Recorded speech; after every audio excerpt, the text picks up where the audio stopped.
And we're back. A couple of days later.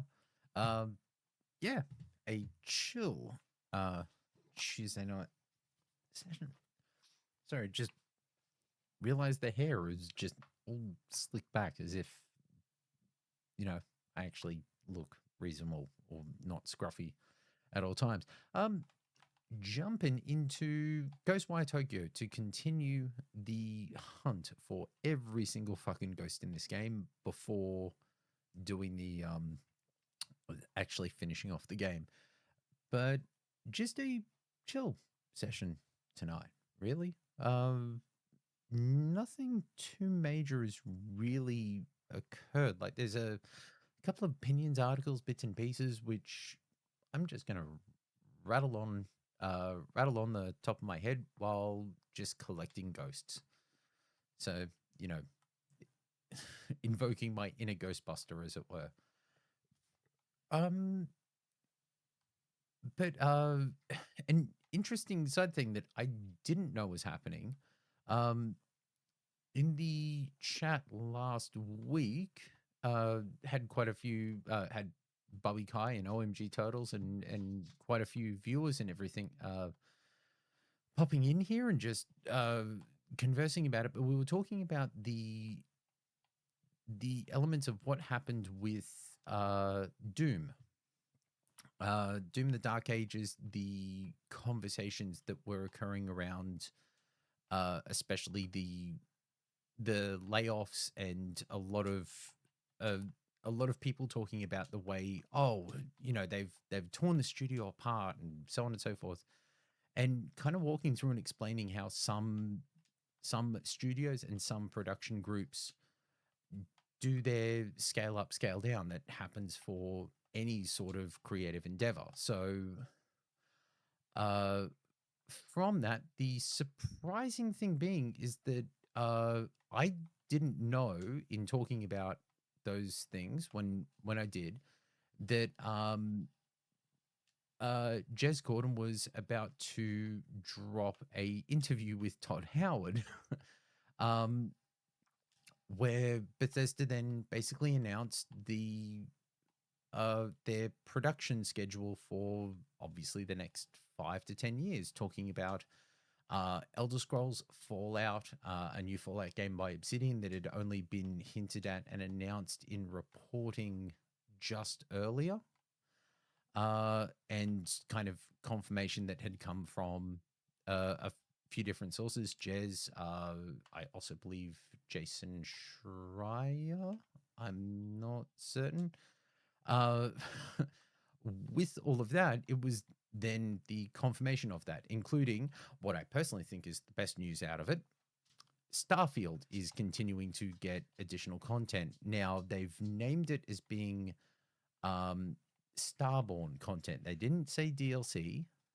They didn't say that it was something specifically along those lines, but just that there was that they were going to continue to make content for Starfield, and that it was labeled as Starborn content. So now I will I will walk very carefully in talking about it, but Starborn is a concept that occurs later in the game in the story. So I'm saying this without ruining anybody who hasn't played that far into the game or doesn't know the story of the game. You should play it. It's very interesting and very cool. So more content along that line. But in talking about the kind of scale up, scale down that happens with production, Todd Howard touched on it lightly. Obviously, like I had no idea, and even if I even if I did, well, nobody's really going to tell me anything of that import because it. If you've got that interview, if you've got that back and forth with someone, you want to keep everybody on side and not burn bridges. So it's interesting that all of this content, it is great though to see um, the conversations occurring with Bethesda and going, okay, this is what we're doing over the next X amount of years. Now, a lot of people have gone, oh, this is the first time that Todd Howard has ever spoken ahead of a game's release and been like, oh, we're doing this and this and this and these are our plans. Actually, it isn't. Like I'm surprised so many journalists kind of forgot, but a lot of the articles that people have been posting, especially IGN, if you're familiar, you'll know which article I'm referring to, but they're consistent articles that they release going, oh, could could Elder Scrolls 6 be exclusive, in their continuing fashion of going, oh, this is a bit of clickbait. We can use this consistently, and nobody's going to nobody's going to push back on it. That all comes from the 2018 press conference, Bethesda press conference that was held, where Fallout 76 was shown for the first time, confirming it was a multiplayer Fallout game. And at that same press conference, it was then announced that Starfield was the next game from Bethesda Game Studios. And then after that, oh Jesus, Yahtzee. The old man cat has walked in and is vocalizing his displeasure. The little cushion is right there. You can go straight for it. Go on. It's yours. No, you just want people to know what you need to say. Such is the life of being a cat owner. Oh, and dog cam is the dog is here. Coda is here in the room. He's just laying down in his chair. So it was surprising to a degree to have a whole run of articles from established journalists going, this is the first time they've ever spoken about games ahead of them actually being willing to show it. And it's like, well, no, this happened in 2018, and you guys have been talking about it since then, going, oh, when is the Elder Scrolls 6 actually going to release? It's been X amount of years since they announced it. And yes, it's now roughly around this time. It would be 8 years since they announced it, with the kind of like teasing element of the classic Elder Scrolls theme and a camera kind of going across a landscape. That was it. And it was them going, don't worry, yes, we're working on Starfield and this is something we want to do, but rest assured we're still going to get back to Starfield. Oh, sorry, Elder Scrolls. So with that, having them actually go, yes, we're working on the Elder Scrolls 6 and we are playing it, which is, a lot of people didn't catch the reality of what's actually being said there. We are playing it. So you're at a alpha level of content. You've got enough of the game together to be, oh, it's actually playable.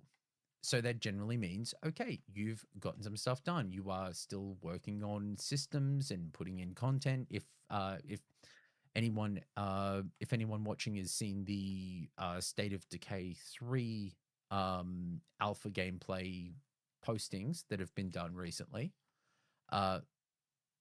Ooh, hold on. We've got creepy noise. Oh, it's you. The alpha content can be quite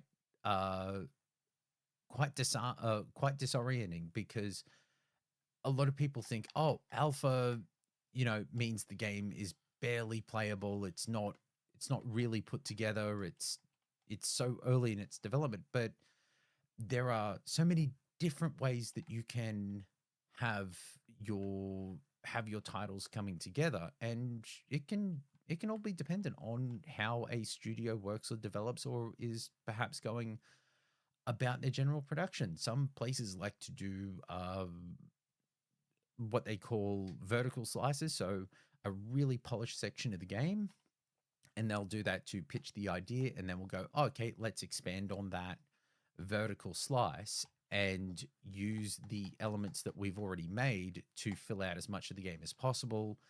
And then we, design and develop all of the extra ideas that we need to be able to make the title, and we just bring it all together in the end. Uh, some developers are instead of the opinion that you instead go for a horizontal slice, which is that you basically make the critical path of any game and you do it in gray box. So you don't do any involved content or anything else. You just do a straight line, easy as can be. Oh wait, this is the scissor bitch. Oh no, I may have made a mistake here. Whoop. And she's not going down. This is gonna hurt. Um, so instead of making any solid part of the game and go, oh, we'll polish this up really nice, but everything else is just going to be gray box. Instead, you gray box the entire critical path of the game and go, oh, let's make it so that we can actually play through everything.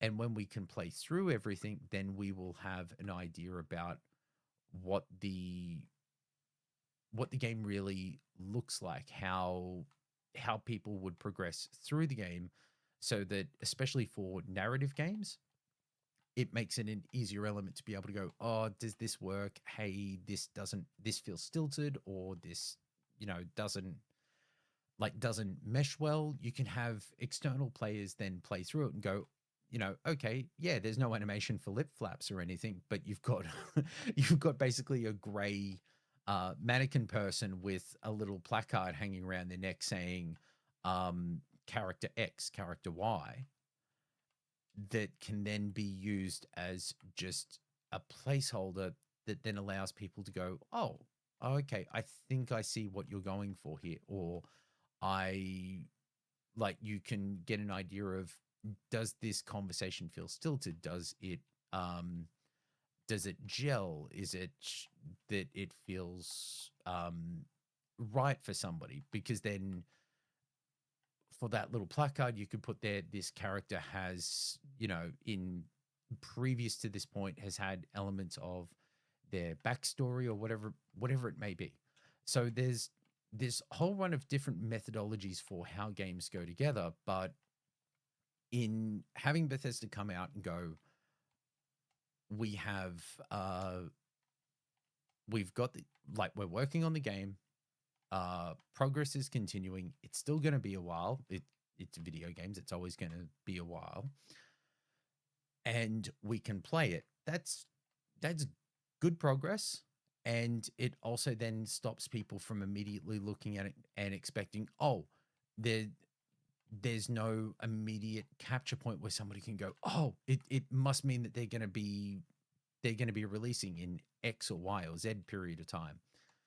Because that's the thing that will kill the hype the quickest, is the ever the ever continuous element of people going, oh, well, they've mentioned the game, so they must be ready to talk about it, or they must be ready to show it, or any of these things. And I don't think I've ever seen a creator, like, if you give creative people time or a limitation, some people thrive under that pressure and go, okay, sort the wheat from the chaff, let's just get into it and do this properly.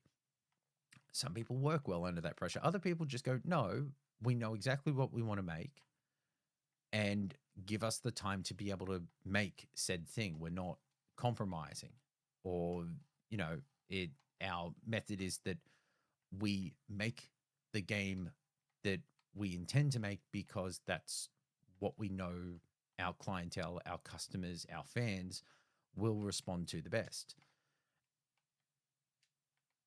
but Bethesda coming out and going, well, this is what we're working on, and this is who else is working with us on these things. The fact that they actually went, yeah, we're working with Obsidian, we'll be working together on uh, a Fallout spin-off.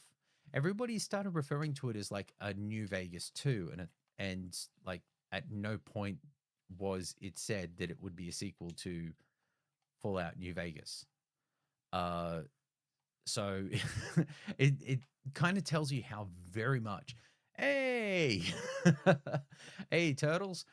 Just popping in. Got a lot on today. Might be back later if you're still live. I may very well be rambling, considering I'm just capturing ghosts and speaking to myself.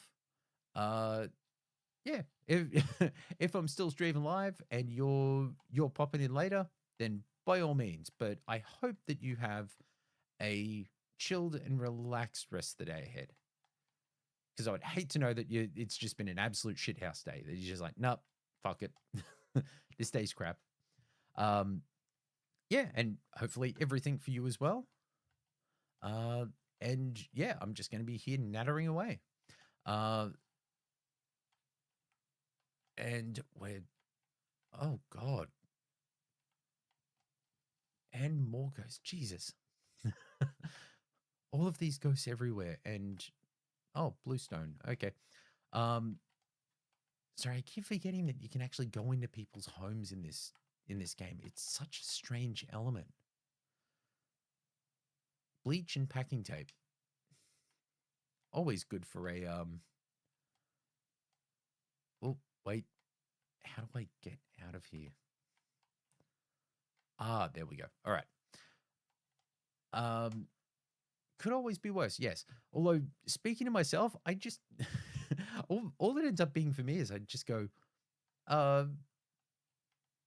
you know, in terms speaking to myself is just keeping myself entertained, I figure.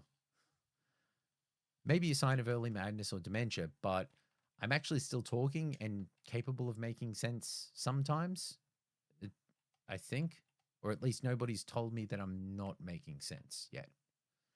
So that's at least working in my favor. So with I had no idea about the Fallout news or the Todd Howard interview or anything else. And kind of talking about the id, like in a sense id Fallout, or the conversations that then occurred from people being like, oh, it's now a shadow of the former selves. Yeah, it doesn't work that way. And the discussion point of Hugo Martin actually coming out and being like, no, we're about the sizes we were in for Doom 2016.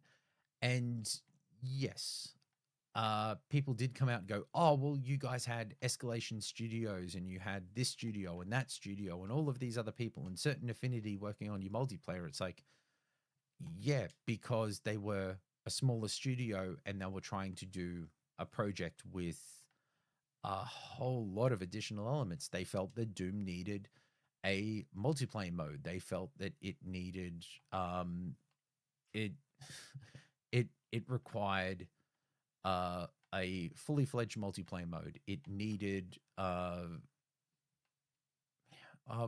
think it was the snap map, I think was for Doom 2016 as well. Where is that spirit going? It must be down here. You cannot hide from me, spirit. We will work out where you are. Oh, maybe it's this doorway? Next doorway? Nope. Nope. Not there. So when like kind of further discussion elements where people brought up the other studios kind of brings it back to where I think the idea for what is or how Microsoft will be continuing ahead. Now, I've always said that when it comes down to it, game development has changed a lot in a very quick amount of time, a relative, a kind of point to consider is that people look at studios like Keyword Studios and other kind of additional development studios that exist in around the world, and for them, this sort of development, there's actually a developer I've gotten to chat with, but never interviewed, but I hope to in the future. Morgan Jafford. He was one of the writers for Freedom Force. He was the head of Defiant Development here in Brisbane. He was at Pandemic Studios. He's done a lot of work, but he has this such an interesting period of time in his career that after working on, I believe it was Fury for Oran Studios, which was here in Brisbane, and it was, now this is 2006. Let me double check. I'd hate to get it wrong in case he's watching, and then it'd just be like, "Oi, you got the year wrong." Um,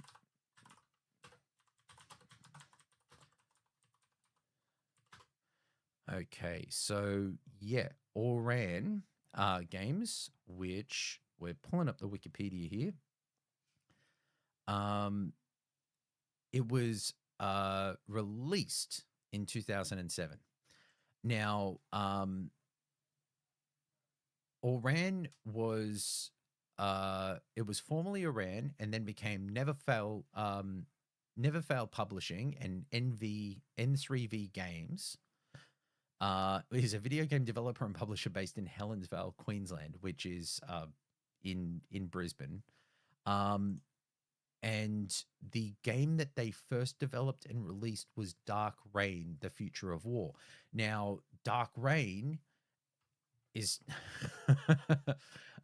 sorry, I forgot the KK start speaking to you if you don't move or do anything.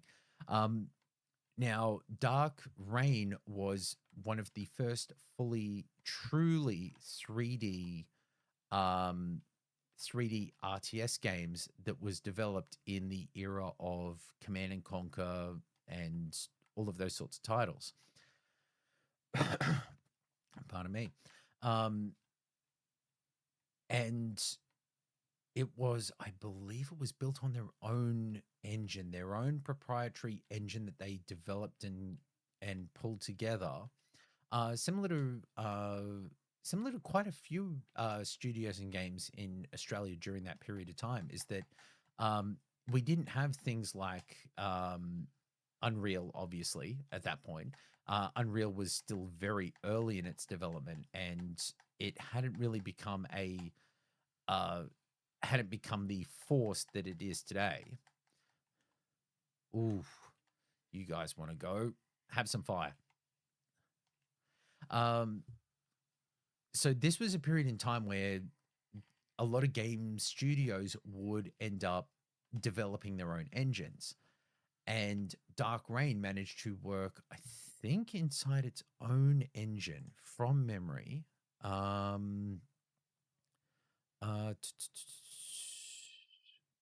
Yeah. Let's have a quick look here.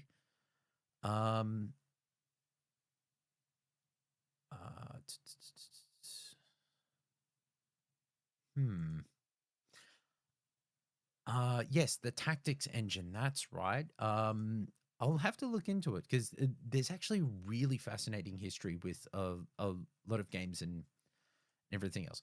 But getting back to the kind of point, the way development is done when it comes to a lot of these things is that while Morgan worked with a lot of these studios, after Fury released, I believe it was at that point that he was offered a position.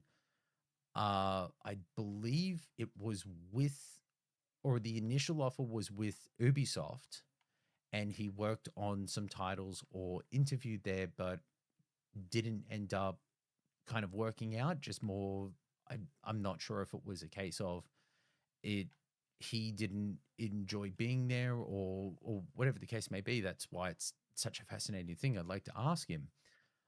But he worked for basically an offshoot studio element that was working together with Ubisoft and would be published by Ubisoft. The unfortunately formerly titled A2M Productions. So yes, the analogy of us to mouth, but A2M Productions was basically a massive conglomerate group of development talent who would work on all of the now if if you're a gamer of age, you'll understand immediately what I say when I say this. The the 360 like Game Boy Advance, Game Boy SP, DS, DSi, DSi XL era where you would have like games for Polly Pocket and Barbie Horse Adventures and uh and Cars and all of the kind of kids media entertainment stuff that would you'd have these simple little games where it was just small elements of gameplay, but they would be made specifically for a oh Jesus. Where did you come from, Scissor Lady? I did not remember inviting you here. Um, so these studios would have small development teams of 20, maybe 30 staff at most. And they would be working on a potentially 6, 8 week, 10, 12, 16, 24 week schedule to be able to design and develop and create a video game based on a license that they were handed and then pull together and work on. So the one of the things that I remember him saying just in another interview about that work was that it was a very disciplined approach because you didn't have specific teams who would be working together on a continuous game. So it would not be, oh, so team 22 of this many artists, this many programmers, and this many um this many engineers, or these people who are the best talent to work on uh let's say on PlayStation 2.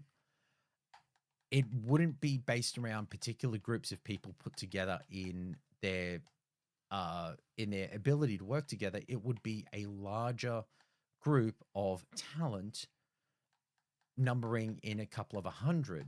And it would be that you would have a certain amount of designers, or these designers are free working on this product. They've just finished their project and we've just gotten a license for this thing. Can you come up with a pitch, an approach, something that we can get these people to sign off on and like get us across the board? So you would have these teams working together where designers are having to come up with specific ideas and approaches for games and trying to pitch and get them done in a very short window of time. But instead of having everybody working on the same project or specific groups, it would be, oh, Morgan, you finished designing that thing. We've got this new, we've like somebody's come to us. They want a Ben 10 game. They're looking at Christmas a year from now, and it's March. Like they're looking at Christmas this year. It's March. Start working on design, pitching ideas, everything else. We're going to be meeting them for approval. And a first-time chatter, Bubby Friedman, as an as a bot, and they're deleted and banned. Oh my god, it's so great to have it as a one-click option now. It's so good. So so I remember asking Morgan about it and going, seriously, you had like 2 weeks to pull something together. And he's like, yes, but it was a very different way of how he had worked on games, designed or developed, because it was a very fast iterative approach of being able to go, this isn't about creating the game that you want to create. It's about finding what your customers like, enjoy, and want to play and will engage them.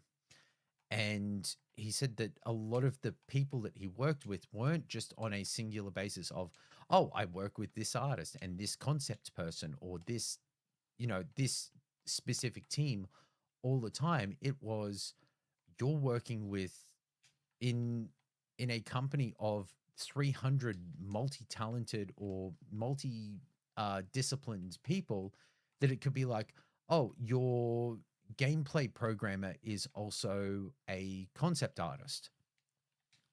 Now it's, like, and you need somebody to work on a gameplay system, but at the same time you're like, oh, well, they're actually free and available, so that would also help me be able to work and get towards the idea of going, okay, if I've got a concept artist as well, then that person can help me work out what this is going to look like, so we can then have some direction for the art. And then you pitch this idea, so it's two of you, you go in there, you present it, and they're like, okay, yep, you can hit the time, yes we can, okay, this is the budget.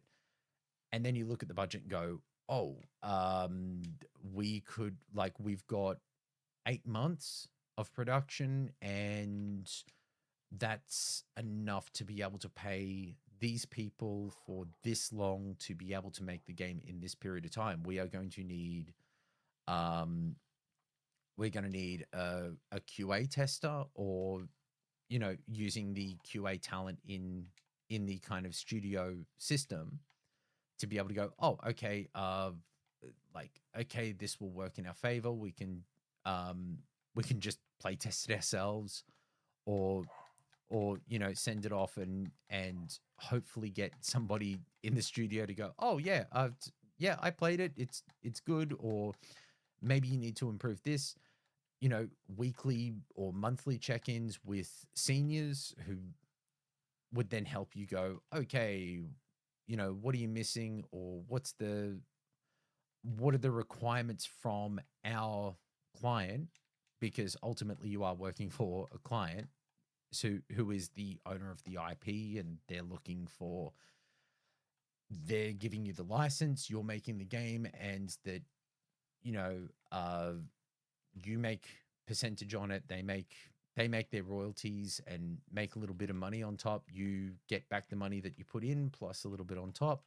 And here's a surprising thing: those kids games sell surprisingly well, or at least did back then. um Now, where I was going with this, I haven't lost the train of thought.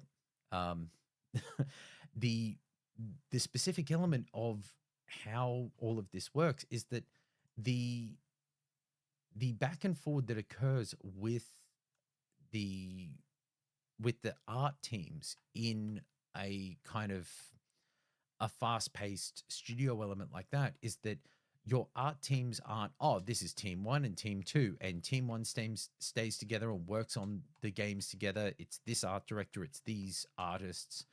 It is, people work when they've finished their other work and they're like, okay, cool. We now have 15 artists, like 3 modelers, 2 animators, and a half dozen multi-skilled, people who can do a little bit of X and Y and Z. All of these people will be available in a few days' time. They're finishing up the last elements of their project. They're being assigned to you.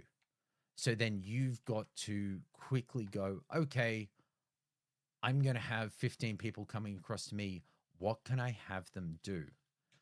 And where I think a lot of the interest in how all of the layoffs, the conversation from Bethesda, from Todd Howard, and everything else is that while the studios have lost talent, it is also the element of there is the reality of do you need, like, a lot of people have spoken about institutional knowledge, and yes, absolutely, institutional knowledge being lost at any business at any location is, it can be a detriment, and for some businesses a it is a terrible thing.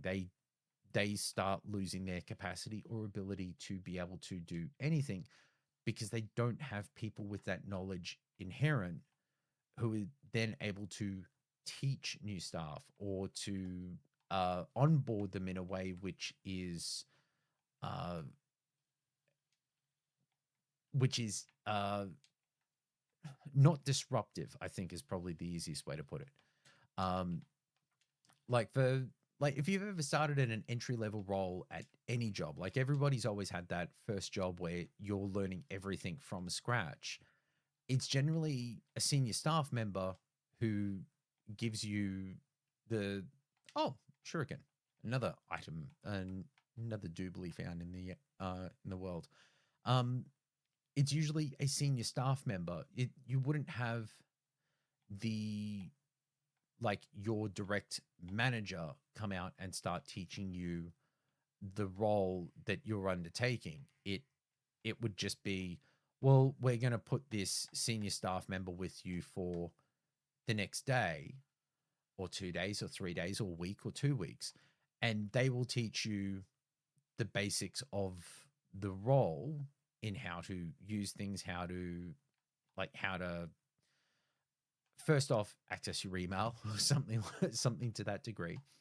Um, and then from there, you you kind of go, oh, okay. Uh, now that I've now that you've got those main skills, then it is the skills that you're being taught, and that person's kind of there as a touch point for oh, we have an achievement on the same wavelength. Oh shit, actually got to level 50 for skill. Let's have a look then. Oh, Jesus, I actually have a shitload of skill points. Um, let's spend some of this. Um, yeah, why not? No, need more. Let's just unlock everything we can here. I don't ever do perfect blocks because I'm not that skilled. Um, and yeah, that's everything. Huh. Well, damn, I didn't actually realize that I'd managed to level up that much in this. I'd just been collecting spirits because this is a fun little thing to do. Um, so with all of those things, institutional knowledge, yes, is of great help, but there is a kind of trade-off in a sense in that you have to consider what you're really doing about whether you need a incredible swath of people with seniority to exist in a business for it to operate. There's a saying, in a sense, I don't attribute it to anybody in particular because it's something I've heard a lot throughout a whole lot of years. But there's a generalized saying which is if your business lives or dies on one person being at work that day, then you have not created a a business that will ever succeed. Because no business, whether it's obviously a sole trader, you know, kind of reliant upon the one person, but a business involving a whole run of people is it should not live or die whether one person is at work that day or not. If it is, then you've created a reliance upon one specific person and their skill set and then built your business around that.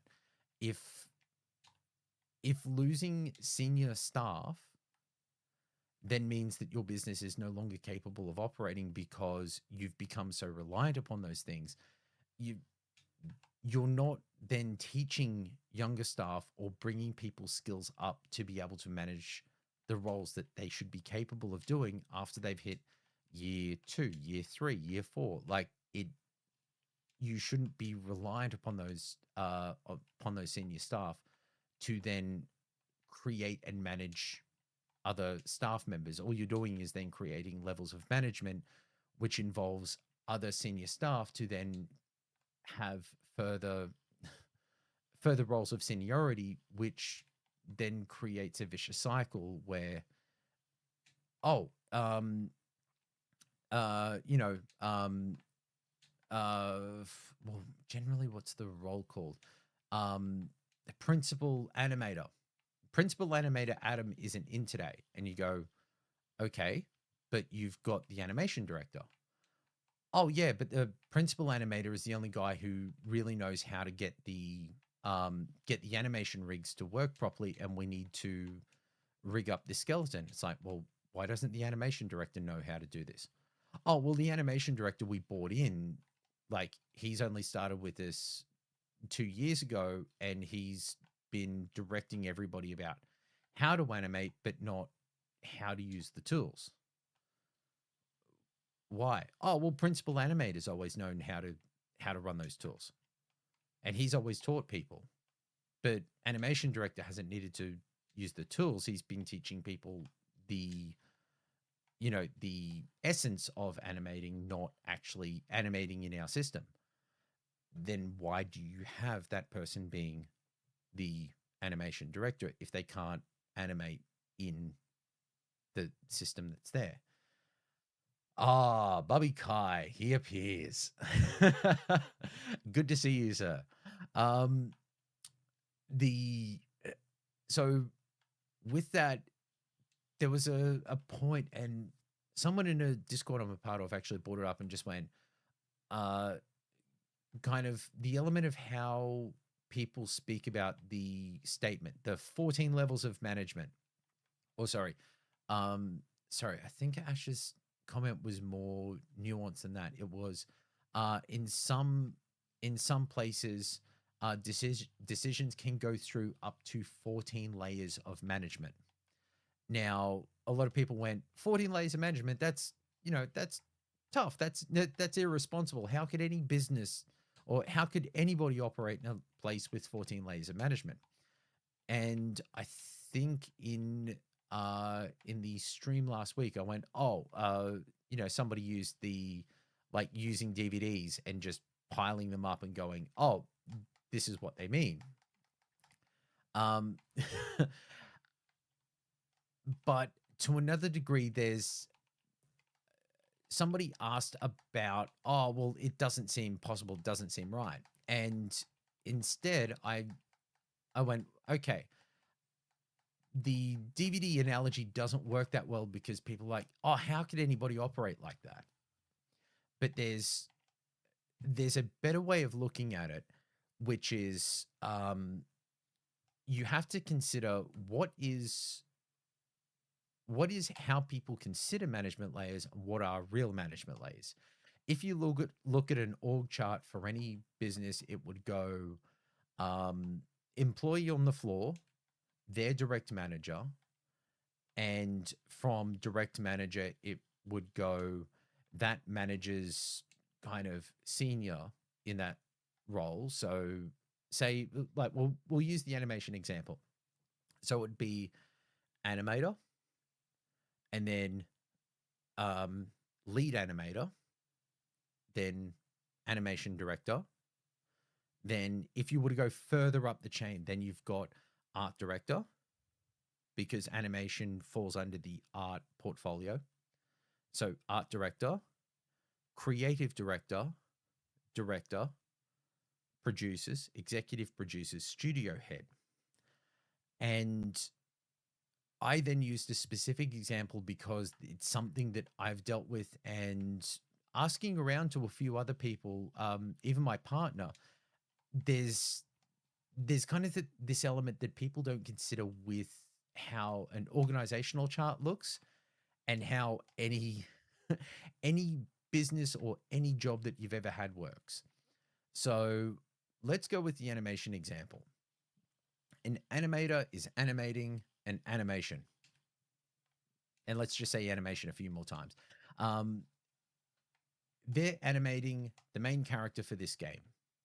So they've been told, okay, here's the rig, here's the body, here's the mocap that we did with this actor, and we want you to import those animations into the system, and with that, we want you to, make sure all of the animations work, use the mocap data, clean it up, make it look nice and pretty.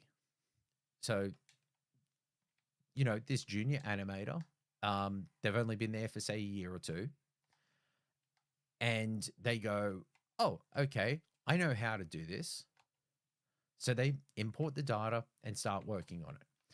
Now, they get to a point and go, oh, wait, like these 5 different bits of mocap data, yeah, they work, no problem. Everything meshes to the bones. It's looking nice. Cool. This is going to be great.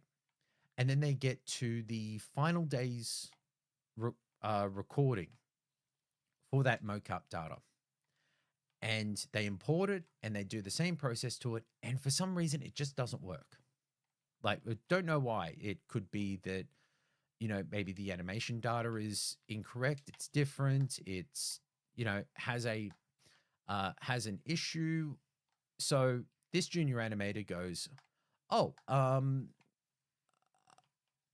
don't know what to do here. So they turn to the lead animator who's at the desk next door to him and goes, hey, I'm trying to pull this in and for some reason it's not working. Senior animator goes, oh, okay, let me have a look at that. I think you have to use this specific export data point, or you forgot to tick this box. So the person goes, okay, oh, how do you do it? Oh, you do this. Junior animator tries it. It doesn't work. And the senior animator goes, that seems weird. Let's call over principal animator. Principal animator then looks at it and goes, wait, this isn't working as it should. And nothing seems to be wrong with the data. Shit, maybe this data is actually incomplete for this specific animation, but I'm not sure. Let me go check. So then they go and grab the other principal animator. So a principal animator in this example would be somebody who isn't a lead animator, but is specifically or would be considered lead animator for a specific task, or say such as this person is the lead animator for Nathan Drake. So say they're working on an Uncharted game and this is the person who is doing all of Nathan Drake's animations. They call over this other principal animator and go, hey, what do you think? They look at it and go, this seems wrong. Could be an issue with the data. Let me go grab the technical director. Then the technical director comes over to the desk. Hey, boys, what's up? Hey, look at this. Blah, blah, blah, blah, blah. Same issue. Oh, import the data this way. Shit, doesn't work. I can see where the issue is. This data set here isn't complete from the mocap. Let me go contact the studio where we did the mocap and see if they've still got that in their files, their setup. So then it continues and it continues. And this will go through all of these different layers. These are the realities of the layers of management that occur when a decision comes through that you have to consider. Because there's a belief that because we're also bought into the idea of how management structures, we think of, management and control and layers and responsibility and all of this. No, it is as simple as who do you go to when you've got a problem and you're trying to work out how to resolve it? And a lot of the time, it can be these simple little things that you don't consider and go, oh, the time that you're on the floor and saying to somebody, oh, this issue, how would I go about it? Oh, ask old Charlie there. He's been here for like 15 years. He knows how to fix it. And you go, oh, okay. Your direct manager is going to go, no, you don't talk to Charlie. You come talk to me. I'm your manager. I'm the person who will resolve this problem for you. And you're like, yeah, but Charlie actually fixes the problem in about 3 seconds. And we don't have to hear how, oh, you should know this stuff already. You've been here for 6 months. There are inherent and strange elements to all sorts of management and controls and structures. So much of what is misinterpreted is considering any sort of business and how management is spoken about, that people go, oh, they must be talking about how these things operate for everyone else. And it's like, no, all you really need to do is just consider and look at how everybody talks about the simplest little things. Who do you go to when you've got a problem? And who does that person then go to when they've got a problem? And how do those kind of how did those systems then work together, where somebody goes, well, do you need 15 people, 14 people, 10 people, 5 people in a line to be able to make a decision and go, this isn't working, there is an issue here. How do we resolve it? Or let's make the decision. A lot of the time, without somebody enabled to make a decision and go, this is a problem, we need to resolve it, and this is how we're going to resolve it, that's where you get the kind of teeth. Like, if you want to,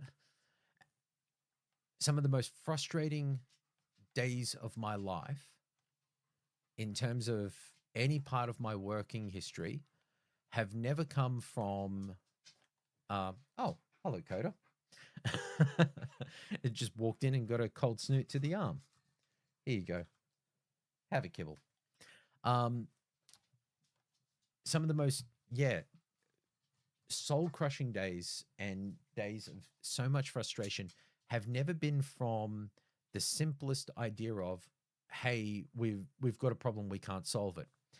It is when you go, here's the problem, here's the solution. And I think the best way to ever work, and the best way I've always worked, is if you find a problem, work out how to solve it, and then go to the people who can approve that solution and get the approval and solve the problem. It should never, you never start, or you never really get anywhere if it is a case of who created the problem is not the real answer. Because who gives a fuck? Like, you can deal with culpability and responsibility for decisions later. When a problem comes up, resolve it and allow everything else to continue on.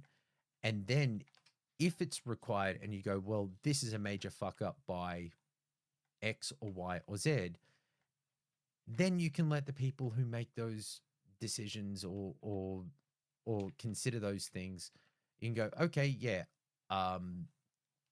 they investigate and go, well, it's this person's responsibility. It was their problem. They didn't do their job. That's fine. But the most frustrating days I've had is being on site and having an issue come up and having somebody come to me and go, we've got a problem. Here's the problem. And I go, okay, do you have a solution? Is there, do you have a way to get around this? No. Okay. while I solve the problem, I need you to find somebody who can. Oh shit, that's the the Ghost Parade. Fuck, where can I hide?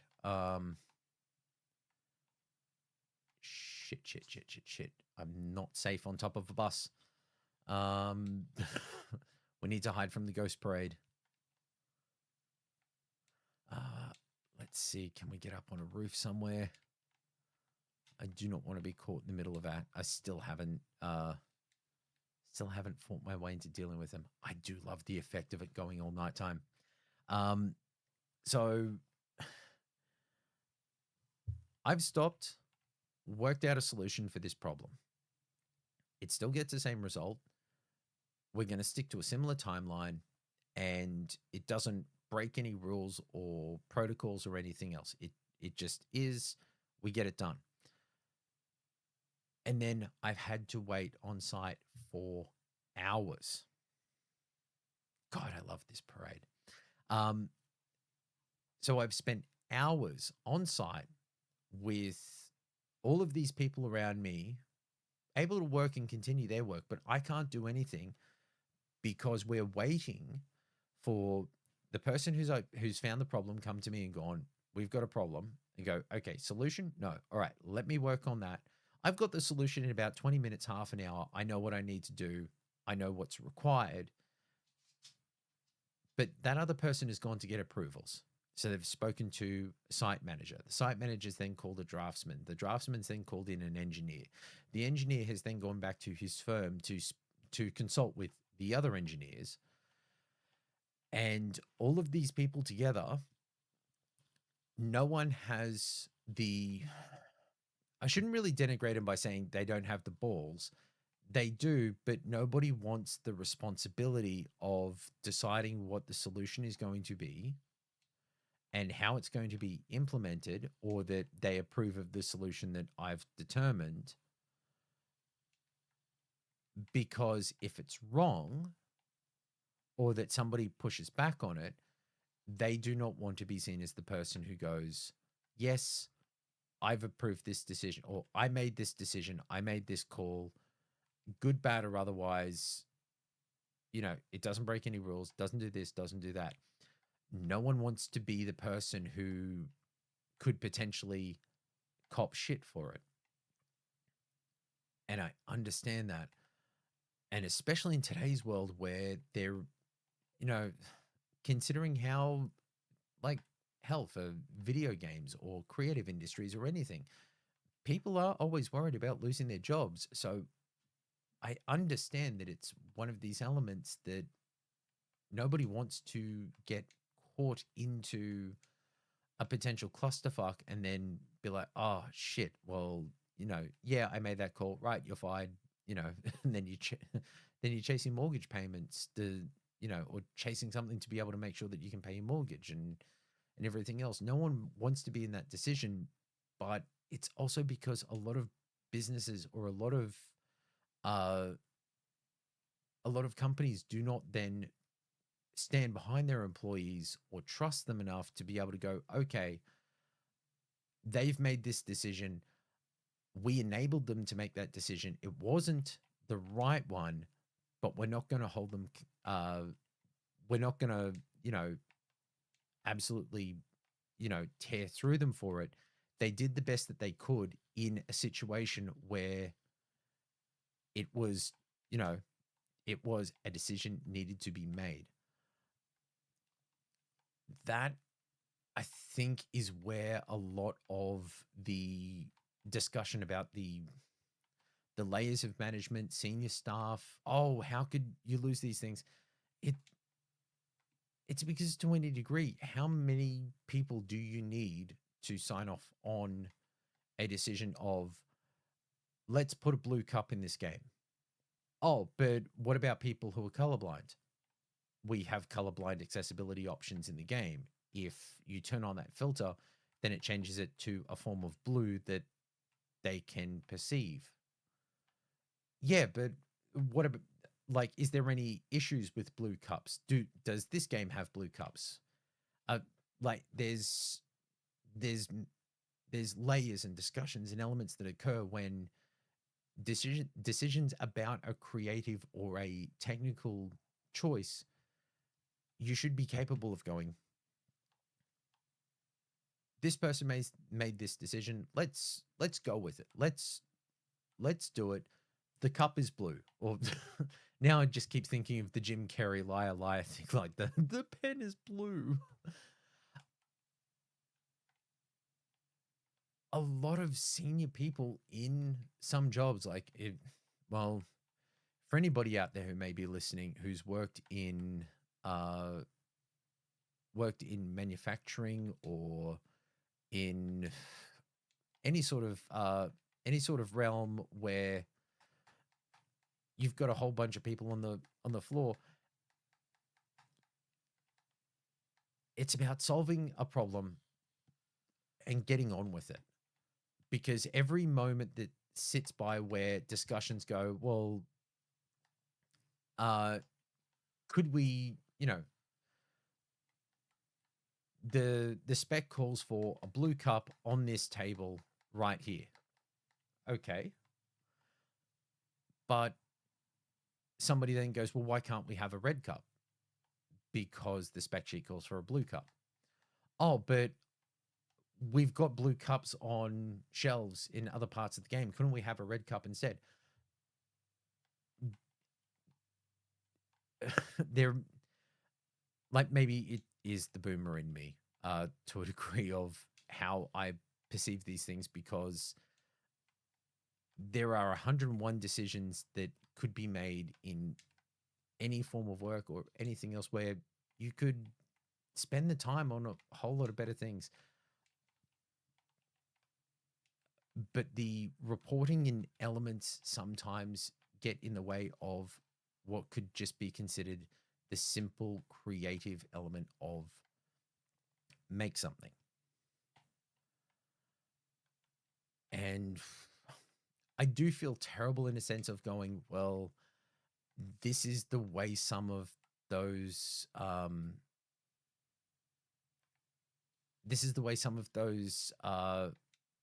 management layoff decisions and everything else do get made, that some people will look at a decision by any sort of staffing group and go, well, do we need 13 senior animators in our studio? It's like, yes. And you go, why?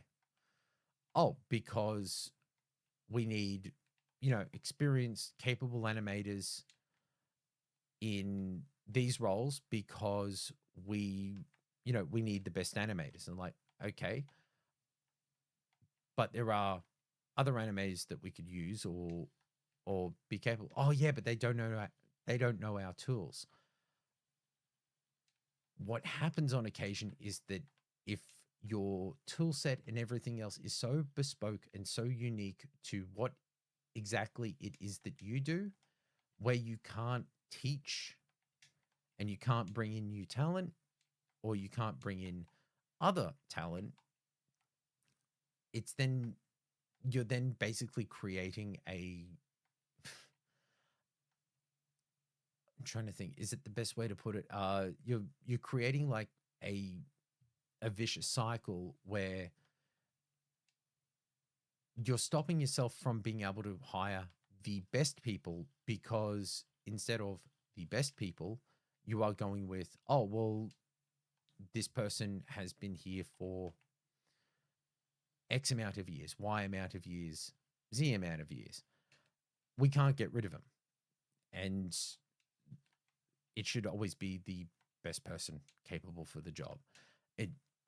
It sounds very prickish to say, and I don't mean it to come off as dismissive of anybody's role or elements, because,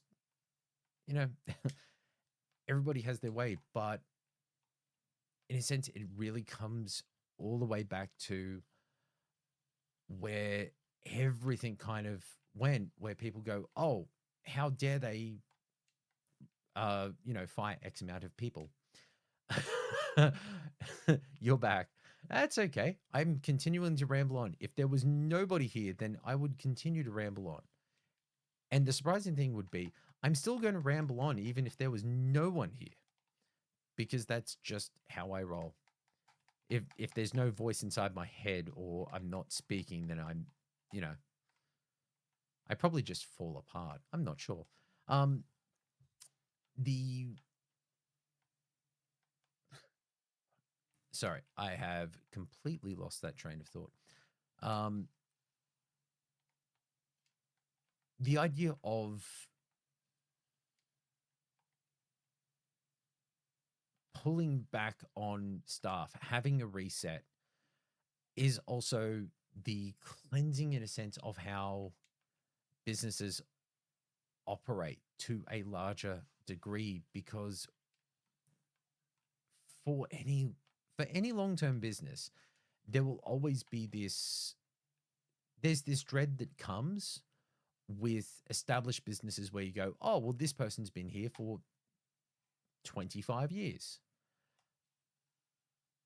Yes, they have been here for 25 years. But if being honest and true and really considering how people are in work, in what they do and how they do, should you be valuing a staff member who has been with you for 5 years? Should you value them less than compared to somebody who's been with you for 25 years? I do not know. But that person, that 5 year, that, that 5 year staff member could potentially be the person who comes up with the next great idea. It's a tough thing to say, but a lot of businesses will just go, well, yeah, but I know this person. I'm not willing to part with them. They've been here for so long. I owe it to them. Yes, but also the person who's been there for 5 years deserves the same shot as everybody else, which is that, you know, they should be capable and able of being supported. They could be the next person who works at that company or at that business or at that location for another 25 years. It's it's never the it's never the simplest or most straightforward, easy thing to kind of go, well, you should keep all of your older staff because they know the tools or they know this and know that. But for some people, yes, they may know everything, but the other person might just work harder. It is a sucky element sometimes that there will, like, being honest about it, I have seen a lot of people who have stayed in jobs and avoided layoff runs, not because they were the best person, but because there were companies that said, you know, but if I get rid of this, they're liked by so many people, they don't do a great deal of work, or they're not fantastic at their job. Oh, Jesus. Getting bitch slapped by everything out here. Where is that invisible cunt? Where is he? Oh, he's right there in front of me. What am I doing? But I've worked for places where it's like the the the person that they hold on to is really not the best person for the job. Like, there are more capable. They did give me a 4-piece combo slapped around the chops with a couple of these road signs? No, bike signs. The Yeah, these people have fallen into complacency, but they haven't been let go when their performance has dropped. They haven't been spoken to because there's more of a risk of, oh, I couldn't let go of this person. It would cause, you know, the other staff would go, oh, how could you get rid of that person? They they were the person that taught me everything I know. And you go, yes, they did, but they're not doing their job, and they've been given the same chances as everyone else. But this other person works harder than them. They're they're they're more skilled than this other person. They've learned these new tools that we're working with, while this older person who's been here for 25 years refuses to, change their methods, or to, you know, take on additional roles or work, or teach new staff, or teach somebody how to do their job. 101 different reasons for 101 different elements of how sometimes the people think of removing older staff or getting rid of a 20-year veteran at any business is heartless. How could you? They've given you 20 years. How a lot of businesses or managers survive in today's world is that you have to be very transactional about it. If, like, my general advice for anybody is, if you're working for a business and it is not something that you directly benefit from the growth of that business, if you don't own shares in it, if you're not a partner, if you're not, if you're not working in it for equity or anything else like that, it is the best way to just treat it as your job, because that is how your job should be treated. And the idea of, oh, if anybody uses the, oh, we're family here. No, if you're not actual family, if for one, if you've got family working with you, whether they're, husband, wife, children, anything else, you pay people exactly what they are worth at all times. Never ever just let somebody work for free.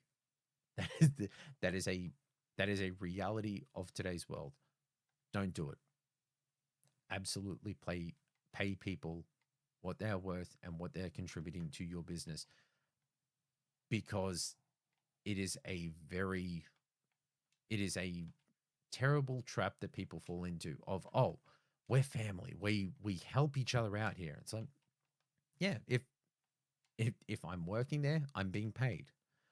It was the same in working for a family business when I was a kid, and then when I was much older, I got paid for doing it, because that is something that my parents taught me, is that you don't work for free unless it is something that you are passionate about, or you are using the experience to learn. If you're trying to get good at something, you can always go, oh, okay, could I work for free for you so that I can learn more about this thing? Yeah, absolutely. I've done jobs for friends and everything where it's like, cool, like the story of Manabar is that I basically did all of that for free because this is a fucking great idea. And they didn't want to just take my time and skill and everything else and not give me something for it. So considering that my partner and I were getting married and we were both helping out for all of this, we ended up being like, oh, shout us the mix of drinks for our reception. And they did, and that was very kind of them. They didn't need to, but we appreciated that. And many of them were actually at the at the reception for the couple of minutes that they could afford to be there, because they'd just opened a bar 2 weeks earlier. Um, but even then, working for family, working for anything else, helping out. Oh, there we go, counter. And he gave me that, and I take your heart. Um, yeah. Oh, and I've definitely derailed and probably taken out a small village because I cannot remember where my original point was. Um, yes. No. The parrot. Um, okay. I've completely lost that train of thought. I believe it was pretty much going along those lines of with the particulars about how people look at staffing elements. Tangent time. Yes. Yes. Tangent time always exists at this channel here. We're considering how many more we have. Wanting to make sure where can I. Oh, I should find a phone. There's one there. We need to bank these spirits. Um so yeah, with a lot of skills, roles, jobs, everything else, the kind of point that I personally work from is that if you're resetting a business, if you are trying to consider anything and everything, and how I think Xbox is currently resetting is about going, we need to, like, people have gone, oh, it's such a harsh reset. But it is a reset with a particular ideal, which is to bring yourself absolutely back to the core of what you need. Instead of having studios of 300, a whole bunch of studios all working on all of these different things, be critical of yourself. It is probably better to just simply look at how many people you can afford working on the products and devices that you are going to do for the next year, 2 years. Well, I'm actually gonna we'll chill from the game there, and we'll go to here. Why not?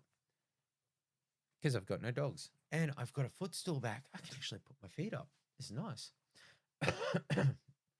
So part of, like, this may seem very cruel. I don't wish it to come off that way. It's just how I I tend to be very analytical about these things. Uh, Not to imply that anybody should be. Feel how you feel about all forms of news or media or anything else. That is one of the biggest things I always say. If you don't agree with something, you say it because it's your opinion and you're allowed to feel that way. If you feel upset by the layoffs that happen at Bungie, at Xbox, at Nintendo, or wherever, say it. Because there will be people, like, in a sense, people are allowed to speak their truth. And there's always a feeling that you either end up, no matter which way you speak, people will push back on it. I personally think fuck that, because speaking how you feel is the best and expressive way of getting your thoughts and feelings out there. Um,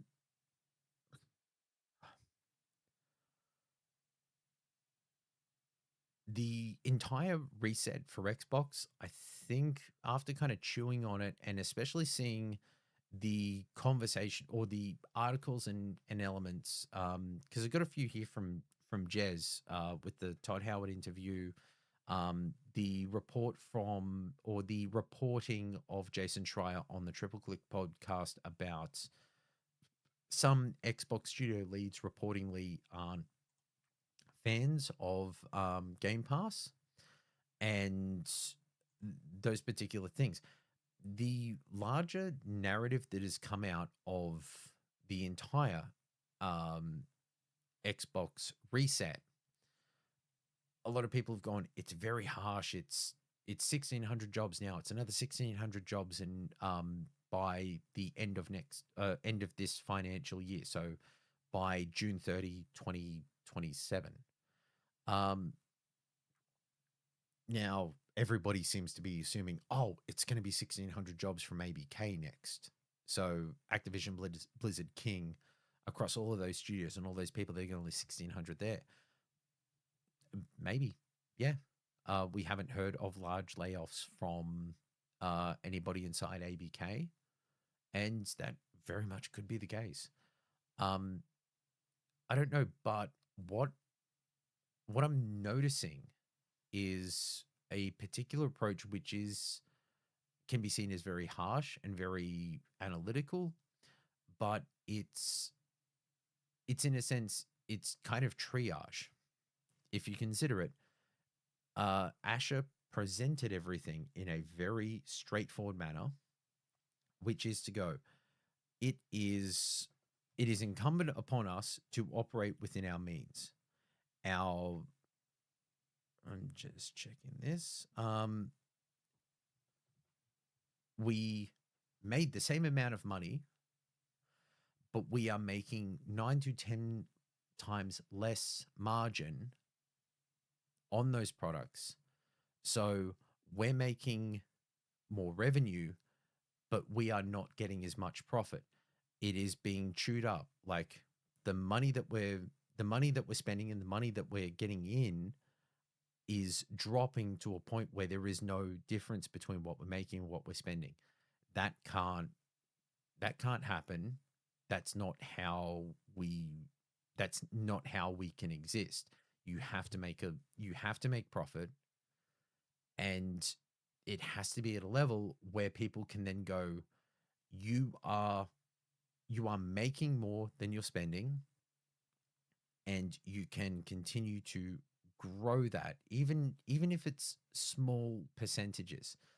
Like I know a small business that we do dealings with where they're growing by about 10 to 15% a year naturally without having major marketing pushes, big spend. It's just been the slow rolling growth of what they've been doing. And they've just spent the years building and building in that manner. It can help. Now, what happened or how they got to a position like that was by operating lean. So small amount of staff, small amount of overheads, and working inside their means. Everything that the business created in their growth, so that 15% each year, would then be rolled into what they were doing in that business so that they could do more and then build and build and build. What I think is occurring with Xbox in this initial chunk of jobs is that the Asher can sit there and spend the time looking at it and going, here's everything that we can look at that involves Xbox Game Studios, the Xbox division, and the Bethesda, in a sense, the Bethesda ZeniMax group. So those two were seen as their own entity, and they went through and decided, okay, this is how many jobs we're going to lose, and we need to cut down on the amount of staff. This is how many staff we can afford. This is how we're going to allocate them. And these are the things that we're going to work on that we will push forward with. These are the bets we're going to take. Now, everybody's gone, oh, 1,600 jobs and all of these remaining people. The key things that they kept was like they actually got rid of studios. They divested them. And also, I think it was reported today that Alpha Dog Studios from ZeniMax. Let's have a look. Yeah, I think it was Alpha Dog Studios, which is a mobile developer that was purchased by ZeniMax just before the lead up to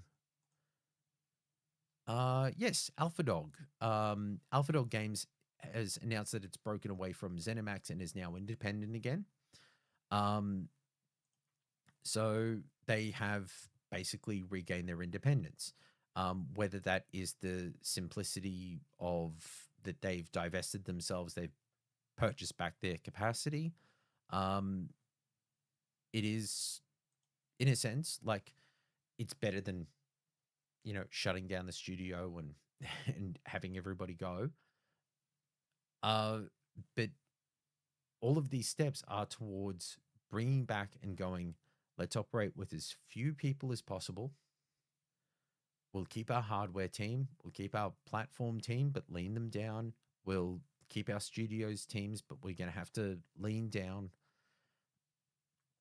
And then for the Xbox studios, we don't have a kind of key driving frame of what all of them are doing next. We know Halo comes out, I think.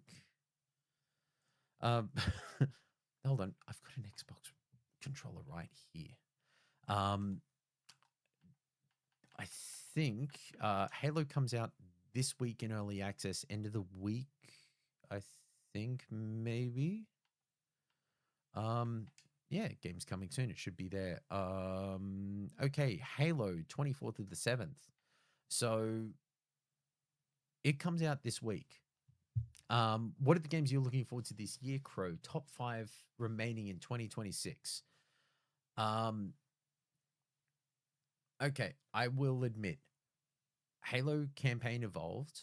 The original Halo holds a special place in my heart. I have a younger sister who's 2 years younger than me, and growing up, we didn't have all of the consoles or everything else, but we did play games together. And one of the memories that I have is of playing Halo Combat Evolved on the original Xbox when I managed to get one March 23, 2022. I got that console. I think I got Project Gotham Racing. I didn't get Halo until much later. In a surprising turn. Because they dropped the price of the console by $150 just about like 6 months after launch. For people who bought the console at the full price, which was me, in Australia, that price was dropped really quickly. So Xbox Australia actually went, because we've dropped the price so quickly after launch. I think actually, no, it wasn't 6 months. It was like 6 weeks after launch. So they went, for anybody who bought the game at that time or bought the console at that time, send us your receipt and we will send you a game and 2 controllers. Or sorry, a game and a controller. And I'd bought Project Gotham Racing with the console, and I ended up getting a copy of Halo and a second controller. And my sister and I played through Halo campaign, Combat Evolved, together. And we initially played through it just like the two of us playing it for the first time. I didn't like she went off and did other stuff and I ran through the game. No, we played it through co-op together. And I still remember that final warthog sequence and just us whooping and hollering like just having the most fun possible. So I have to admit, I haven't played Halo. I did play through Halo in the Master Chief Collection, but I think that was when it came out. So I have not touched Halo in a long time. So that's number 1 of the games that I'm looking forward to. Number 2 is actually Metal Gear Solid 2 Master Collection, because I've played through Metal Gear Solid 1. I've played through Metal Gear Solid 2. I've got Metal Gear Solid Delta, but I never played through 3. And I never played through Metal Gear Solid 4 or Peace Walker. Now, I think while I was working as a casual employee, I think during 2013, I had like the person I was working for, they'd basically lined me up and I just worked solidly for like 3 weeks, including weekends solid. And then they're like, okay, cool. I don't have any work for you for like the next week and a half. And it's like, oh, okay, cool. You know, all right. Um, so I got like a week and a half off. Like I didn't have any work to do for this person and I didn't have any work lined up with anyone else. So I ended up, um, I ended up looking into and watching through some games that had come together at that point. And I believe it was, I found somebody who did a playthrough of Metal Gear Solid 4, but I'd never had a PlayStation 3, so I'd never played through it. But they had basically cut together Metal Gear Solid 4 as a movie. And I watched, I think it was, I cannot be absolutely certain, but I think the movie was 23 hours long. But I've never played it. So Metal Gear Solid Master Collection 2 is actually one that I'm really looking forward to because I never got to play it. I've watched it, I know the story, and I've played Metal Gear Solid 5 and so on and so forth. But that's something I actually want to give a shot, even though it's probably one of the weirdest freaking Kojima games, and I've played Death Stranding. Number 3, Rise of the Dawn or Blood of the Dawn Walker, because that just seems to have a good, fun, Polish. It has the same Polish touch to it that the original Witcher did. And a lot of people go, The Witcher, oh, it doesn't hold up like the original Witcher, not the Witcher 2, Witcher 3. The original Witcher does not hold up. But this being from that team who worked on the original Witcher, kind of going, oh, okay, we want to kind of like go do our own thing. I'm really looking forward to that. Hello, Coda. The next one, Gears of War E-Day, is still, um, he's definitely not here to see it. Hello, Coda. What is it? What do you want? Thank you, Coda. Well, he had to come in for that. So Gears of War E-Day, I'm so looking forward to, because I remember, like much like Halo, I remember playing through Gears of War 1 with a good friend of mine, Damien, and playing through it co-op at my place. I had a 360. I do not remember. I think he was a PC player at that time. So yeah, we played through that, and still just like the pull together, the fun of it was just it was that that excited kind of like hooting and hollering. And here's the thing. I've already expressed on the stream that I'm not a GTA person, so I'm not really that worried about GTA 6. My final game in 2026 is actually Castlevania Belmont's Curse, because Castlevania or Castlevania, I however you pronounce it, Castlevania and the Metroidvanias and everything else, while I never had a NES, growing up initially. So I never played the original Castlevanias. I never played the original Metroids, but I really love that style of side-scrolling kind of combat and everything. Some of the games I really enjoyed was recently was oh god, now it was in my head and then it's gone completely. Rogue Legacy.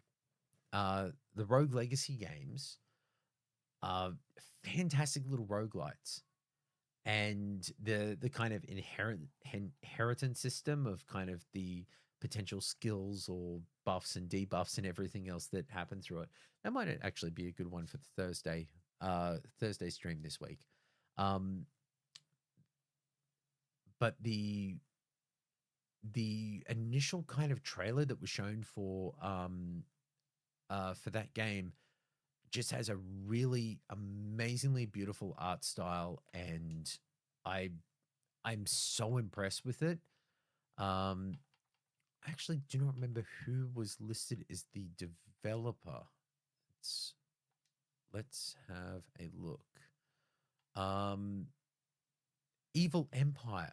Yeah, I'm not familiar with them, but the game itself just has a fantastically well realized art style that they've done with the beautiful cell animation, but at the same time it almost looks incredibly 3D where they've just managed to take that side scrolling look. And yeah, I'm just like that that looks fun.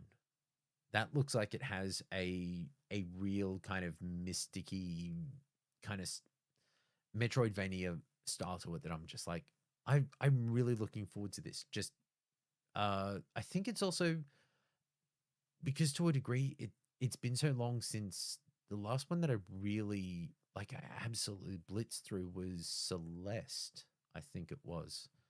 And I think I played that with my partner. We'll like I just started playing it one day and it was playing through it, it was then coming across like the story and the elements and everything else that um like solving the puzzles and the movement and everything else. um One of the things I love about playing some games when my partner's there and we're both kind of working or watching through it is that when one of us is playing and the other's kind of watching, we'll help each other in, oh, I think it might be, like you're getting caught here, maybe try this way, or hey, you didn't pick this up, or and this is her favorite story. Is that when I was playing through Prey for the first time, Prey 2017, um, I'd gotten through the initial thing and the mimics started appearing. And I had gone into this office and there was already a mimic that had scared the crap out of me that had morphed into a coffee cup, and I could hear it morph. And then there's two coffee cups on a fucking little table.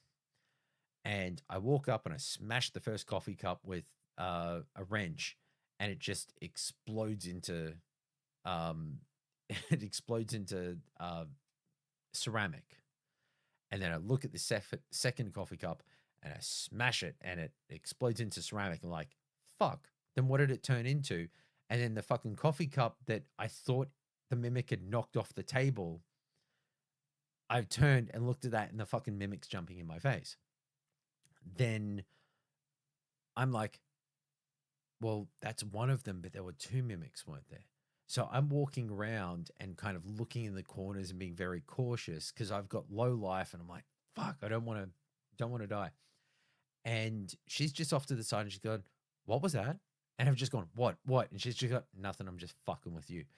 And the thing is, the fact that she went, what was that? And my fucking heart rate spiked.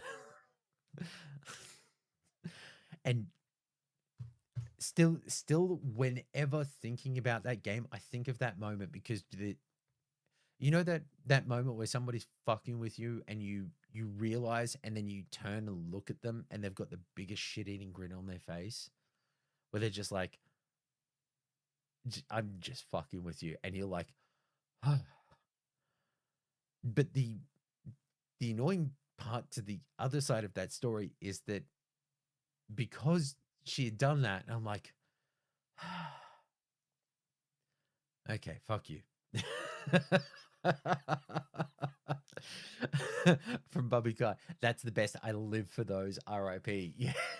The annoying thing is that like I've had that moment and she's just giggling like a loon because she's just like, oh my God, you just absolutely were, wide-eyed, and like, that I'd completely forgotten about the other mimic. So like 2 minutes later, I'm just like, oh yeah, just walking around. I'm like, oh okay, well, there's nothing here. And then I hear the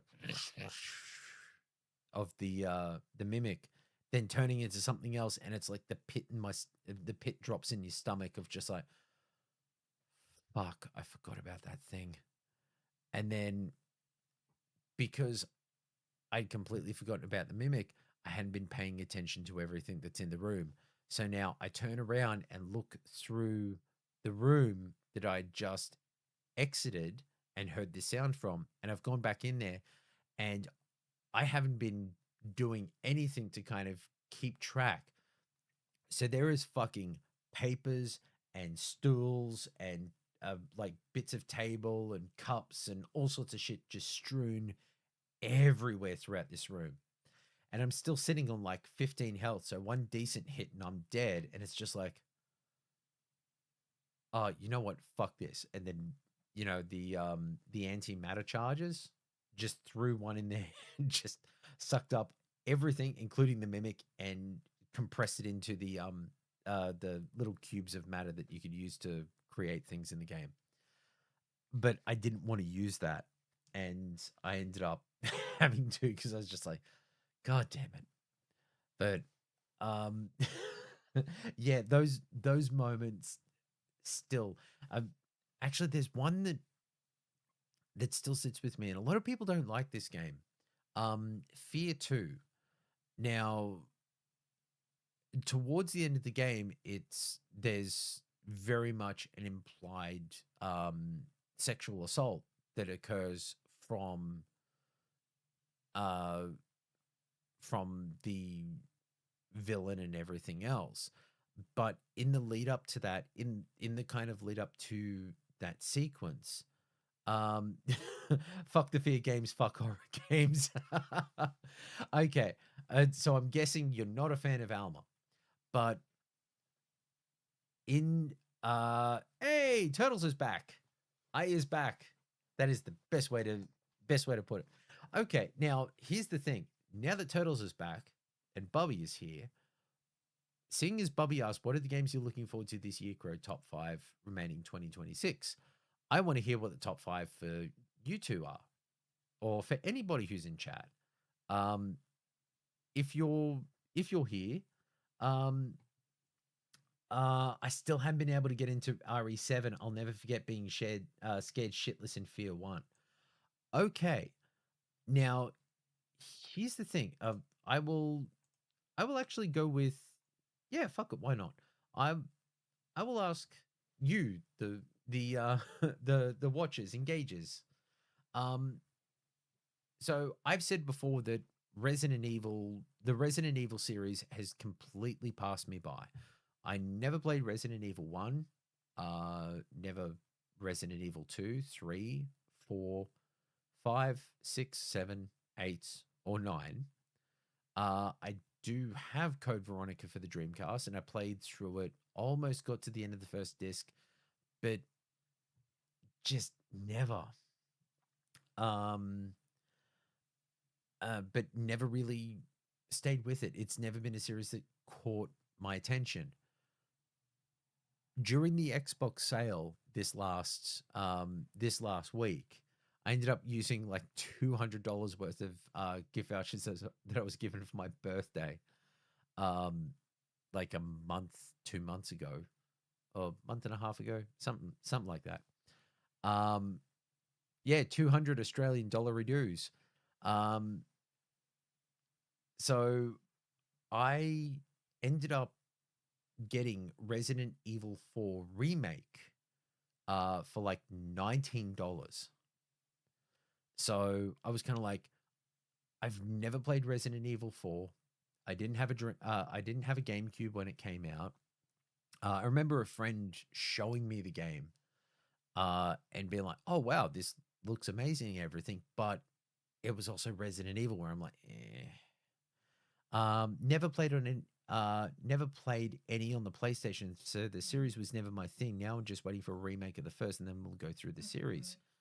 Um, yeah, I can kind of agree with that. I didn't have a PlayStation when the Resident Evil games came out, so I'm very much in a similar thing. I've kept trying throughout the years, but I've never really caught into it. So I've asked like I asked Rand a while ago um about like the best way to kind of approach games where you know that you kind of like them. Oh my god, Cody, you're back. What is it? Do you want the attention? Come on. Turtles, this is what we were dealing with earlier. The dog wants his attention. It's mainly because it's after 8 o'clock here, and he generally goes, "Oh, it's 8 o'clock. I need to poop," and and then drags me outside. Um, but when it, but Resident Evil 4, I've tried it on the, I think it was the Xbox One remake that was a kind of like just a remaster at 1080p for the previous generation. Never really caught into it. It you know just wasn't my thing. Um, then there was Resident Evil 4 VR, which was done on the Oculus MetaQuest 2 or the MetaQuest 2. I tried that, but the kind of initial VR-ness of it really didn't work well for me.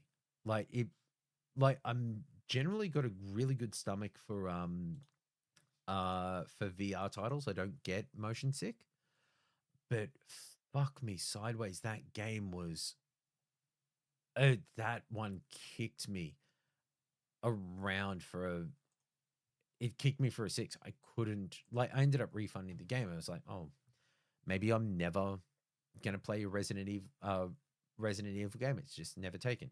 So I've got Resident Evil 4, the remake, and apparently it's fantastic. And I'm now wondering because I don't because I've bounced off them so hard, do you think it's worth trying to play them on stream and put it as the challenge to myself of like just finish the game, like just get through it and have the assistance or help or anything else of uh the chat in a sense of if I'm if I need help or guidance. Um, from Bubby Kai, I've never had any system that had RE until the GameCube, but I wasn't really playing it until then. First RE game was at a friend's place for 5 on the PS3. Fast forward to 2023, I've beat RE 2 and 3 remake so far. Oh, did you end up finding them to be really what you enjoyed? Like they were great titles? Or was it that you kind of got through them and like, oh, okay, yeah, I like these games, or how did you feel about them in the end? Because like, I don't like to be the person who plays a game where it's like you can tell it, like, sorry, my partner had mentioned the idea of watching, like, some people like to watch somebody be miserable while they play something.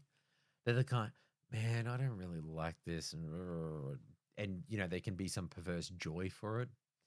Um, wow, not gonna lie, bro, this stream is buffering every 2 seconds. My connection must be bad.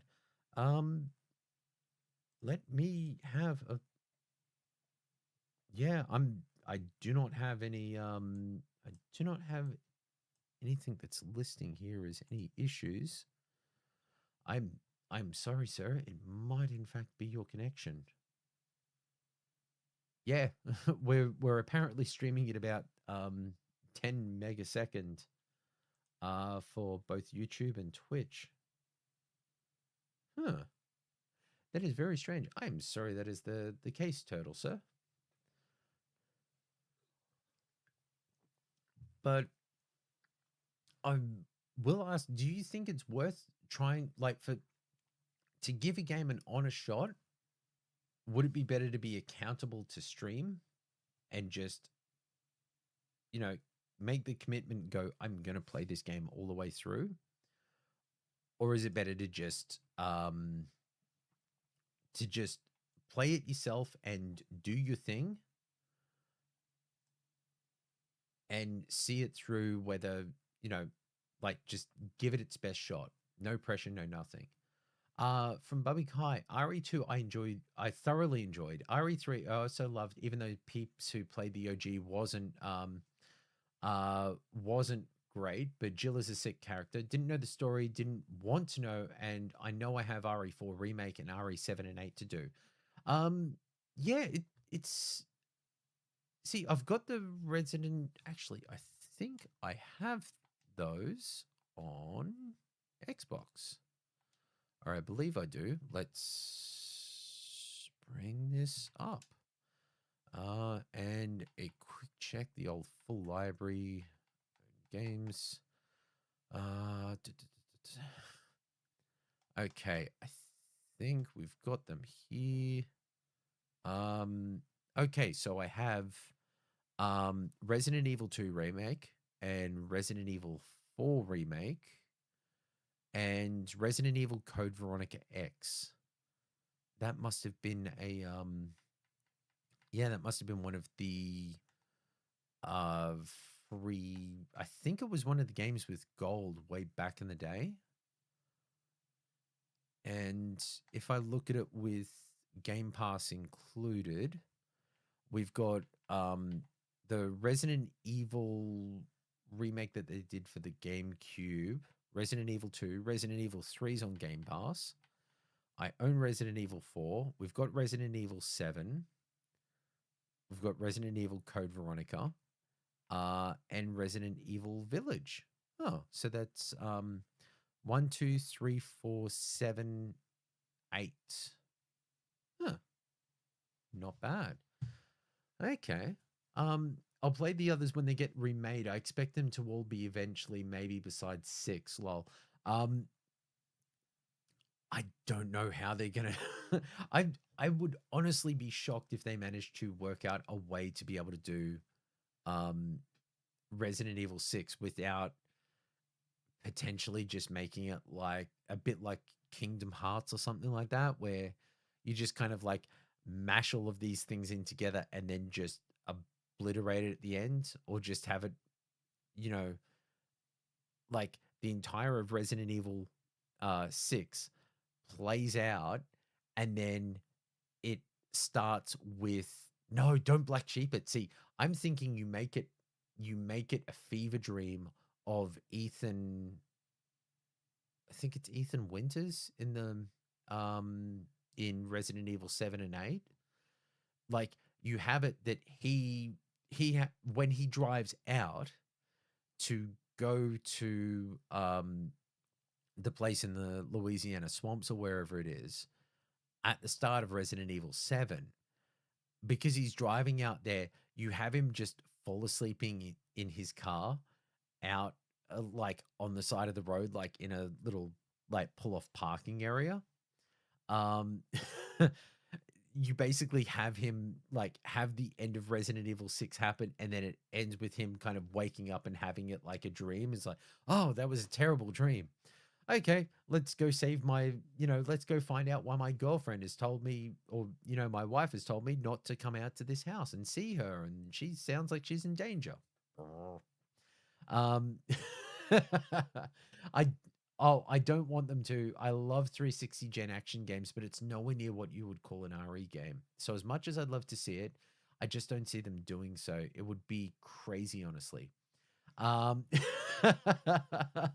um, if it's like you, when you've got such an established IP like that, you there are going to be missteps, and I think if you're more willing to walk into the wind with it, like you accept that those things occurred, and you can you can almost in a Sam Raimi style way where you can kind of like you just gently like kind of like push it to the side in a very dismissive way where you can just go, so there was that thing, but we don't talk about it anymore, but we've tied it in a sense of you could also very much, considering how Ethan Winters just for some reason manages to get by on the skin of his teeth and also doesn't seem to really question Chris Redfield and the Umbrella Corporation and everything else.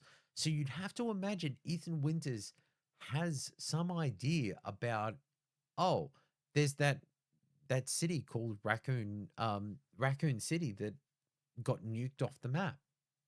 Wonder what the deal was with that, or anything else. You'd imagine it would become like the idea of all of these terrible and strange and weird things happening throughout the world. It'd be reported in the news, but all it is just you you play it straight that they've just got the fucking greatest PR team, or they're like a Sony PR team and they don't say anything. You know, sorry, slam against them while you can, I suppose, because it certainly doesn't sound like they're going to. Then I don't think they're going to say anything. I think we'll probably get to Wolverine releasing in September, and they will not have made any comment or statement about anything when it comes to physical discs or their return at all. So, my current thoughts for Resident Evil 4 is that I'm just going to play it and give it the best honest shot I can. And I know a few people who are just really big mega fans of it. So I might see if I can get somebody who is a massive Resident Evil nerd to come on here and just be like, okay, so here's the questions I have. Can you tell me what, like, okay, so I know Leon Kennedy is from Resident Evil 2, but like, what's the story about how he got from Resident Evil 2 escaping Raccoon City to be bodyguard to the president's daughter? Like, or sent to go rescue her. How the fuck did she get out? like like ask all of the questions that kind of then play that out, because you could you could watch you could watch one of those explainer videos where they go through the entire history of a video game series, but they're generally so dry. Like, I don't want dry. I want somebody to kind of be like, well, like they fucking pimped over here and, busted open this this castle and blew it up with a rocket launcher and like, you may as well have fun with it. And I figured that that's going to be a bigger thing than just having a very dry explainer video, because may as well have fun with it. Although the dogs are warning me that it is now 8:30, so I have been streaming for my requirement of 2 hours per 2 days. um, yeah, it's like we've gotten, I think I worked out it was something like another 30,000 so spirits in Ghostwire Tokyo, which means that it is slowly coming together. And here we go. That's there it is. Yes. So managed to hand in, or did I actually get to the? Yes, I did. Okay, so yes, we're set for the next time that we run around Tokyo. Now got hiccups. This is great. Okay, yeah, I'm definitely going to stop streaming in that case. Last thing you want to do is hear me hiccuping for another 15, 20 minutes. So we will call it then, and there it is. I keep forgetting which buttons. I need to actually put labels on these things properly. Um, so thank you to Bobby Kai and OMG Turtles in the chat for popping in here and there, chatting as we do. I don't, I think now I'm going to say this in a very surreptitious way where I don't give anything away because while things are set for dates, I don't know and I don't speak for anybody in advance of anything. I have been uh, asked to appear on somebody else's show. And I will, I won't say with whom, uh, because it's their show and everything else. But I may be appearing on somebody else's stream and show to, I think, in a sense, maybe just sit down and like shoot the shit, talk about whatever is going on in whatever video gaming news, everything else. It it's actually kind of like really um it's very humbling in a sense to have somebody go, hey, come on, you know, come do this thing and talk, because i've I've just enjoyed doing this, and to have somebody go, well, you know, let's talk, let's engage back and forth. It it really took me off guard, honestly, to a point that the person reached out and I was like, I'd gotten this message at like 5 a.m. Oh, Bubby Kai, here's the here crew is my list because you asked. Halo campaign evolved, Gears E Day, Star Wars Zero Company. That's the Star Wars Galactic Racer and MGS collection too. Um, yes, the Zero Company. That's the XCOM style game. I I'm a real I love XCOM. I'm I would really I may end up getting Zero Company, but I I'm really excited for those ones, especially Castlevania. Um, yeah, yeah. The person reached out to me, and I'd just gotten the message, um, and I was responding to some people who were needing VO, uh, like they were booking me in to do voiceovers for their video reviews. So I'd gone through this person's message VO thing. Hey, could we book you in for this time, this date? Needed delivered by this time. I'm like, okay, yep, cool. Responded to them on my phone. Next one, oh, we're doing VO this time, this date. I'm like, okay, I'm working with somebody on a similar embargo. I could fit you in at this time. Yep, cool, done. I've gotten down to this message and I've read what they've asked me to be like, hey, would you want to do this? And instead of being like, oh, we want you to, you should come and do this show with us. I thought it was, I honestly read it as like, I remember saying to my partner and going, oh shit, you know, yeah, cool, no problem. And showed them the phone being like, holy shit, look at this. This is great. But then I've responded to I haven't responded to the person in that moment. I've then gone, oh yeah, I'll write out a proper message and respond to them. And then I've gotten to work and I've just opened the message later because my mind has been so full of work things that I was just like, oh yeah, cool, yeah, no problem.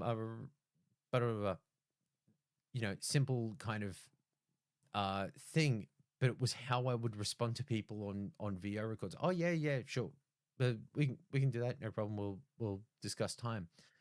And then I've gotten to later in the day and just been like, oh wait, that wasn't that thing, and just been like, um, okay, yeah, I didn't know it.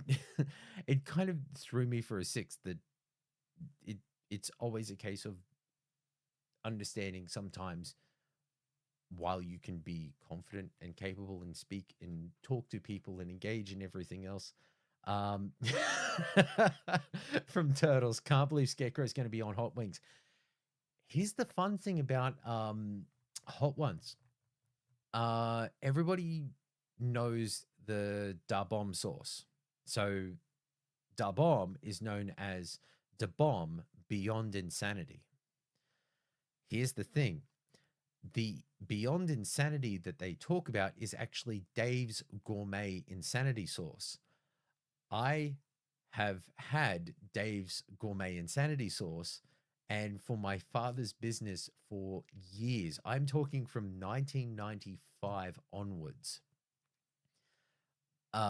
One of the production managers got a bottle of Dave's Insanity Sauce, and it was basically a rite of passage for anybody who worked for that business, that you started with us and you'd have to put, you'd have to have some of Dave's Gourmet Insanity Sauce.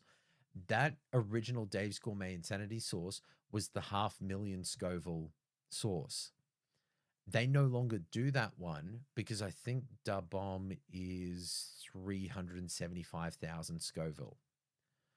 Um, so that was one that I remember my father making curries, that he would put a dab of that sauce into a fucking big ass pot of curry. And yeah, it'd make your eyes water and everything else, but it wasn't so hot that it was intolerable. It was it was kind of like that borderline edge of, you can eat it, you can push through it, but it wasn't so harsh that the kind of elements of packed toilet paper in the bar in the ice box or anything else like that. It was never that bad. Um, so I would actually wonder how I would do on hot ones. Actually, I think, don't they have variations or packs of that sauce where you can buy it to do your own hot ones challenge? Maybe that's something for the end of the year. Although I'd be more concerned about the dog here, or the small black and white collie. Basically, I put the sauce on the hot wing and about to eat it. She'd probably just jump up, snap it out of my mouth, and run off with a very hot wing. She wouldn't notice. Like, the Piper could eat through fucking cinder brick walls and probably wouldn't slow her down. Um, all the background lighting is going to turn red. Uh, how else would you spend a Sunday? I don't know. That's just my sort of Sunday. Um, on the idea of turning everything red, let's see. Can I do this all in one? Damn it. No, I cannot. Oh, hold on. I can do this and then edit it. Do this and then go for everything. And let's go there. I do love these the hue systems. They're fantastic. Actually, there is a plugin I'm still trying to work on where it can give people in the audience control of all the lighting. Uh, Dark Scarecrow, yes. um, the Yeah, but the Dave's gourmet insanity sauce thing, that would actually be, yeah, I think that's something. Not for the end of the year. Fuck it. We'll just do it at some point. Because yeah, it's the I think I'd be capable of working my way through it. And if not, then uh well, I'm certainly gonna do better than who was it who, because Jez did the one chip challenge, um, because um he made an incorrect prediction about the whole ABK thing from memory, and I think it was Hargeet Chani did the one chip challenge as well with Gaz, and he ended up like disappearing from the stream for like 15-20 minutes because he was just like, oh my god, that fucking chip near killed me. I don't think it'd be that bad, but I'm also willing to just kind of go, fuck it, why not? Um, although, yeah, now it's pushed on to 7:45, so I'm definitely, I'm definitely gonna have to call it there because I've also just found out that we're gonna be short. You still have the clips. Oh my god, Bubby, you have to like grab them together, send them to me. Pretty sure you can see them in the archive channel of XB2. Oh, brilliant. I will go hunt them down because I still, oh yeah. I One thing I've been trying, like, I don't know. I don't know if you guys would have it, but if when you're listening to the XB2 podcast, if there is ever a moment where you hear Jez do the kind of the shark rawr, rawr thing, if you hear that where it's clear and there's no background audio, Rand isn't talking over him, um, like tell me the episode and tell me the time because I want to put it on the soundboard here. Because like here's the thing, I think um now this could be very loud. So I'm quickly going to adjust this so that it doesn't blow out anybody's ear. Now I think if I do this right, if I hit this, there we go. I've actually got a little soundboard here and I found the proper elements to be able to help me make these soundboard elements come through on all of the streams and also give them the access to the YouTube and Twitch chat so that people could once every couple of minutes kind of just fuck with things. And problem being is that it's so long. And also talking over your own applause. You did hear the air horn, right? Because I just realized that that played through my headset, but I don't know if that actually pushed into um, the audio channel here. Yes, it did. Okay, fantastic. Because I was just like, wait, I could have just been like reacting to an air horn that nobody heard. um, all right. I've just found out that a staff member is not going to be available for work tomorrow. So now I'm going to have to go and change the complete plans that I did have for staff to be able to work on stuff tomorrow. So that's going to be fun. Um, so I'm going to have to work on that now, which, you know, always, always a great thing to then have the day that you would planned be changed and worked around and everything. So I've now got that to deal with. But thank you very much to Bubby Kai and to OMG Turtles for popping by. I appreciate you guys coming in and chatting with me on this little Tuesday night here. And I think it's now Tuesday morning for Bubby, and it's Tuesday. It must be after midday now for Turtles. But yeah, thank you very much. I appreciate it. Much love to you both. Hope you have a great rest of the day, whatever it is you end up doing.